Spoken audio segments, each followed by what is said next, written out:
máquina Fujitsu Inverter ou a de seu cliente apresentou o erro de comunicação serial, ou seja, o lag timer, que é o lag laranja do display, ficou piscando 2 ou 3 vezes, fica comigo aqui que eu vou esclarecer todos os detalhes sobre esse código de erro. Fala climatrônicos e futuros climatrônicos, lá o Andeki veio te trazer hoje uma análise completa do erro de comunicação na Fujitsu Inverter série A. Tem a série A e tem a série G. Então, da série A, não só uma análise do erro, mas também uma análise de possíveis soluções para esse problema, tá? Então vamos analisar aqui, fazer uma análise bem completa sobre esse defeito na Fujitsu Inverter série A. Mas, se você tem uma série G aí, fica aqui que você vai também ter uma noção do defeito, né? Porque Fujitsu, né, os modelos são bem parecidos, tá? Então a lógica de análise vai ser bem parecida para ambos os modelos da Fujitsu. Então foi Fujitsu Inverter, fica nesse vídeo aqui que vai te trazer muita clareza sobre o código de erro de comunicação. Mas será que esse código de erro tem reparo mesmo ou não? Antes da gente começar a analisar profundamente esse defeito, eu queria lhe pedir para você se inscrever aqui no canal se você não é inscrito. Clica em se inscrever aí e ativa a notificação, clica no sininho. Por que no sininho? Se você se inscrever e ativar a notificação, você não vai perder nenhum dos conteúdos que sai aqui no canal, nenhum dos vídeos e nenhum das aulas. Algumas aulas aqui no YouTube, eu só fico disponível no meu YouTube durante uma semana. Depois eu tiro elas do ar e jogo para a comunidade Climatrônico ou para o arquivo secreto, onde só os alunos que estão nessas duas plataformas têm acesso a essas aulas.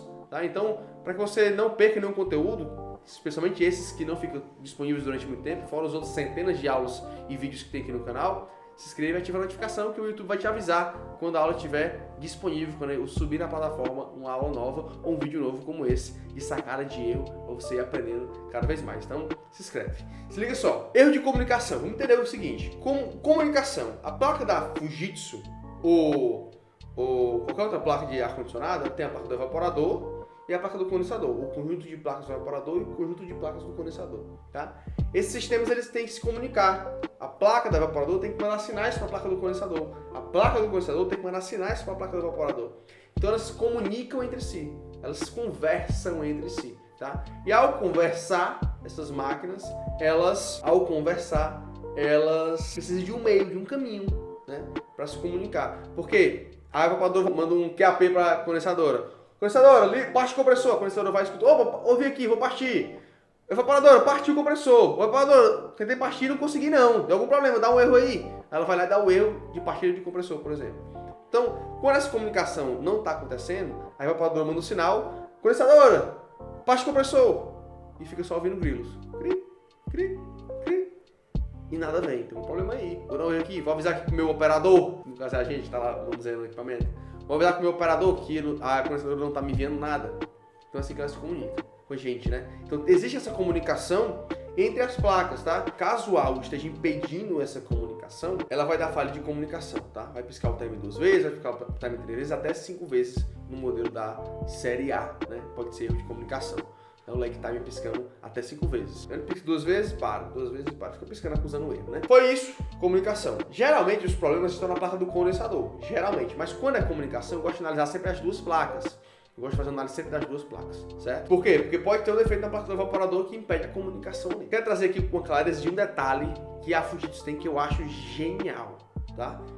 E vamos lá, eu não sou patrocinado por nenhuma marca, não, apenas a Lautec que me patrocina aqui, né? A única empresa que me patrocina, que é a empresa que repara de placas eletrônicas no setor da climatização, já é a maior norte-nordeste aqui, então tá dominando aí o Brasil, e patrocina aqui meus reparos, todas as análises que eu trago, a Lautec patrocina. Mas nenhuma outra empresa de fabricante me patrocina não, já tudo bem, né? Talvez é até melhor para mim. Mas a questão é, eu acho muito massa essa tecnologia da Fujitsu, porque se liga só na inteligência que tem por trás da comunicação da Fujitsu. A Fujitsu ela tem um dispositivo que eu chamo de CI híbrido, que é uma plaquinha que tem vários componentes dentro. A placa utiliza para tratar a onda que vem de comunicação do microcontrolador. Vou entrar numa parte um pouquinho mais avançada aqui, mas fique comigo que você vai entender. Sai a onda de comunicação do micro, e aí essa onda, na grande maioria das máquinas, ela vai passando pelo fio de comunicação e chega no condensador. E volta pelo fio de comunicação e volta para o evaporador. Só que esse formato de onda é onda quadrada. E o formato de onda da tensão alternada é um formato de onda senoide. É uma senoide, é uma onda assim, que a gente chama de formato senoide. A comunicação, na grande maioria das máquinas, utiliza onda quadrada. Quando vai no mesmo cabo, os 3 fios, ou tudo no mesmo cabo PP, o campo magnético da tensão de 220 volts pode interferir na comunicação se o cabo PP ele não é um cabo de qualidade, principalmente interfere bastante. De maneira ideal, o cabo da comunicação deveria passar separadamente por uma proteção com cabo shield, né, que tem aquela proteção que isola o campo magnético. De maneira ideal, mas na maioria dos casos não se fazem isso. E a Fujitsu, enxergando essa dificuldade que pode acontecer na comunicação de no cabo PP, o campo magnético de tensão alternada, influenciar na informação que é enviada no fio da comunicação, o que ela fez? Ela transformou a onda quadrada em uma onda senoidal, uma onda que tem o formato da onda da tensão alternada, com quase a mesma tensão da tensão alternada, só que é uma onda de comunicação. Então ela tem um circuito que amplifica essa onda, transforma numa senoide, e aí ela vai nos 3 fios agora, 3 senoides, e não mais 2 senoides e uma onda quadrada. Vai 3 ondas no mesmo formato e em fase. Então esse campo magnético aqui, ele perde a capacidade de influenciar nesse campo magnético aqui, porque agora eles têm o mesmo potencial de campo magnético, vamos dizer assim. E aí vai as 3 ondas aqui, esse ganho em distância, né, esse ganho em metragem de cabo PP, e não tem diminui o risco de o campo magnético da tensão alternada influenciar na comunicação ou nos dados que estão sendo enviados na comunicação. Isso, na minha opinião, é genial. É uma questão assim muito massa, que por isso até que a Fujitsu é um equipamento mais robusto, né? Estão até mais caros no mercado. Então tem essa característica que eu acho fenomenal do ponto de vista eletrônico. Chega lá no condensador, essa onda ela é atenuada e vira uma ondazinha quadrada e chega no microcontrolador. Então assim que se funciona a comunicação da Fujitsu. Tem essa inteligência por trás da comunicação da Fujitsu, certo? Que é muito massa. Fecha esse parênteses, que é só para explicar essa obra-prima da eletrônica, que eu vejo que eu acho muito massa lá no circuito. Mas aqui você já entendeu que tem um circuitozinho híbrido. Porém, antes de verificar esses pontos, eu gosto de verificar o seguinte: erro de comunicação. Eu gosto de verificar o reset da máquina. Deu um reset no sistema. Às vezes cai a tensão rapidamente e volta e entra em falha de comunicação, porque faltou a tensão e entrou em falha de comunicação ali o microcontrolador. Quando entra em falha de comunicação e se voltou a tensão rapidamente, ele vai ficar em falha direto e não vai funcionar. Aí você dá um reset, desliga o disjuntor da máquina, espera 10 a 15 minutos, energiza novamente. Às vezes volta, dá um reset no micro e volta a comunicar normalmente. Pode dar esses bugs de vez em quando no sistema e é possível que isso aconteça. Então, eu gosto de dar um reset. Depois, eu gosto de ver o quê? Eu gosto de ver o cabo PP, né? Tá tudo ok, tudo inteirinho. Já peguei situações em que eu cheguei lá, o cabo PP estava cortado, estava aberto, estava oxidado e não estava tendo o contato do fio. Eu já cheguei em máquinas que era embutido o sistema e o cabo estava apartado no meio do sistema. Chegava uma cor de um lado e do outro lado chegava outra cor. Tinha uma emenda no meio do sistema e essa emenda deve ter aberto na parede do cliente e não dava comunicação na máquina. Então, verificar sempre o cabo PP. Dá sempre analisado no cabo PP se tá surtindo efeito, se não tá, se tá ok o cabo PP. Depois disso daí, aí eu vou verificar o que? A alimentação. Tá chegando tensão na condensadora? Que a evaporadora a gente vê logo, né? Tá ligando ali e tal. Se não estiver ligando nem o evaporador, não vai dar nem erro. Né? Não vai nem piscar o erro lá no evaporador. Então, por isso eu estou considerando a condensadora. Porque lá na condensadora, pode não tá chegando tensão lá. Se não tá chegando tensão lá, não vai estar ligando a condensadora. Pode estar chegando tensão, mas não pode estar gerando as fontes. E na Fujitsu tem um detalhe, né? Tem um lagzinho no condensador. Esse lag aí só pisca quando tem falha de sensores. Quando tem falha de sensores, o LED vermelho acusa. Então, quando tem falha de sensores, esse LED vermelho ele pisca, acusando que tem falha de sensor. Quando não tem falha de sensor, ou alguma outra falha na condensadora ali, que ele consegue mapear, né? Geralmente os sensores são mais fáceis de mapear, ele fica apagado. Então eu acho que não está ligado, porque o LED está apagado, mas ele funciona apagado. Ele não funciona ligado. A máquina funciona e ele fica apagado direto. Então cuidado para não confundir, tá? O que você usa como parâmetro se a placa da condensadora ligou? Preste bem atenção. Você vai usar como parâmetro se a fonte da placa da condensadora está gerando os níveis de tensão, porque se não tiver os 5 volts ali do microcontrolador, 3,3, ele não vai ligar e não vai comunicar. Aí vai dar erro de comunicação. Aí vai dar erro de comunicação, vai dar erro timer piscando 2 vezes, né? Vai dar esse erro. Vai ficar dando essa incompatibilidade de comunicação serial. Mas como não tem LED, como é que eu vou ver lá onde? Se não tem LED, você pode ouvir. Na hora que chega a tensão, que o relé da evaporadora bate, chega a tensão no condensador, o relé do condensador ele bate, faz um estalo. Esse estalo evidencia o quê? Que tem o 12 volts do relé e que o micro mandou esse 12 volts pro relé. Então o micro está processando. E aí, se estiver processando, até aqui, até esse ponto, se alguma coisa que eu falei para trás não estiver funcionando, por exemplo, o disjuntor ligou e desligou, voltou a funcionar, resolveu o problema.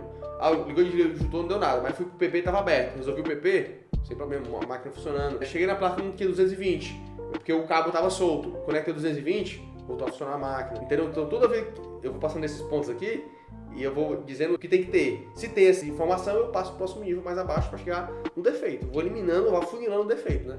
Vou pro mais fácil, depois vou pro mais complicados aqui no final. A melhor solução é mais simples. Se eu for lá desligar o disjuntor e voltar, e a máquina voltar a funcionar, maravilhoso para mim e para o cliente. Voltando, eu tava na parte que a fonte não gera. Se a fonte não gera, eu tenho que ouvir o relé. O relé bateu. Se o relé não bater, como energizar condensadores, chegou tensão no condensador, fica lá medindo o condensador. Isso é para quem já sabe mexer com elétrica e eletricidade, tá? Com eletrônica e eletricidade.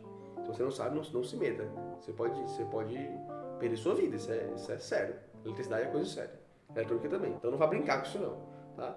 Então, mas se você já é técnico, já entende, você vai medir lá a tensão. Ao medir a tensão, você vai verificar se tem 220. Mandou a placa, chegou 220, bateu o relé, opa, gerou as fontes. Se tem as fontes, aí você vai para o circuito de comunicação. Se não bateu o relé, é porque não tem a fonte, tem que verificar o circuito da fonte. Você vai trabalhar no circuito da fonte, o que está acontecendo que a fonte não está gerando, a fonte de baixa, né? Os 5 volts, 12 volts, 15 volts. Por que essas tensões não estão gerando? Aí, o circuito da fonte, onde tem o transformador ali, os componentes ao redor, são causadores, são responsáveis por gerar esses níveis de tensão. Se não tiver, a culpa está neles. Tem o defeito neles. Se tivesse esse nível de tensão, se o relé bateu, você viu o relé batendo, mas continua dando erro de comunicação, aí você vai ter que verificar o circuito de comunicação. Aí lembra do CIzinho híbrido que eu falei no começo? Esse CIzinho híbrido é uma plaquinha preta, tem vários componentes dentro. Essa plaquinha ela tem a dar bastante problema. Historicamente, o que a gente tem aqui de experiência é que na Fujitsu, erro de comunicação, chegou tudo isso que eu falei, não foi nada disso, vá na plaquinha híbrida, o CI híbrido, porque como ele tem um circuito interno, ele pode ter algum componente interno que tem um problema. Eu tenho até essa plaquinha aqui. Ó, o CIzinho híbrido é um CIzinho desse daqui, ó. Tá vendo? Ó, você não vê, ele tem vários componentes aqui.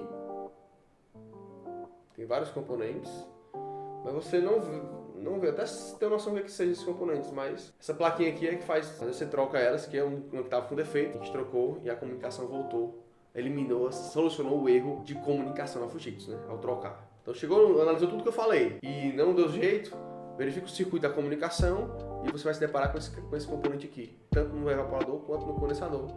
Aí você vai precisar trocá-lo, ao trocar você vai ver se ele vai voltar a comunicar ou não. Geralmente, quando tudo isso que eu falei não surte efeito, você vai nesse CIzinho aí, nesse CIzinho híbrido, e ele vai resolver o teu problema muitas vezes, tá? Esse CIzinho aqui, ó. Então verifica ele aí. Deixa aqui nos comentários, você já pegou esse tipo de defeito no CI híbrido? Já pegou esse tipo de defeito na Fujitsu? Lembrando, recapitulando, ó, disjuntor, teste de disjuntor, cabo BP, alimentação do condensador, fonte do condensador, circuito da comunicação e o CI híbrido. 3 pontos tem que analisar quando se deparar com um erro de comunicação serial na Fujitsu. Piscou 2 vezes o time, piscou 3 vezes o time, até 5 vezes o time, você vai precisar seguir essa lógica de análise que eu te passei. Se você já pegou esse tipo de defeito, deixa nos comentários aí outras experiências com erro de comunicação da Fujitsu, beleza? Se você anotou essa sequência e aprendeu algo com essa sequência aí, deixa um joinha aí pra mim, pra dizer que é o meu feedback que eu recebo de vocês para saber se esse vídeo foi relevante para ti, tá? E se tu aprendeu algo novo nesse vídeo, manda naqueles grupos de WhatsApp que tu participa de F-Geração, manda para outro colega teu de F-Geração aprender também sobre a máquina Fujitsu.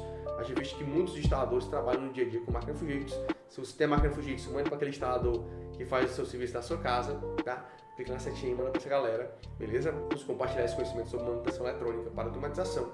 A minha ideia é sempre estar simplificando cada vez mais os códigos de erro, as máquinas inverter, a parte da manutenção eletrônica também, beleza? Se você quiser continuar assistindo meus vídeos, clica em algum desses 2 vídeos aqui e nos vemos na próxima análise de códigos de erro. Fica com Deus, um abraço, valeu!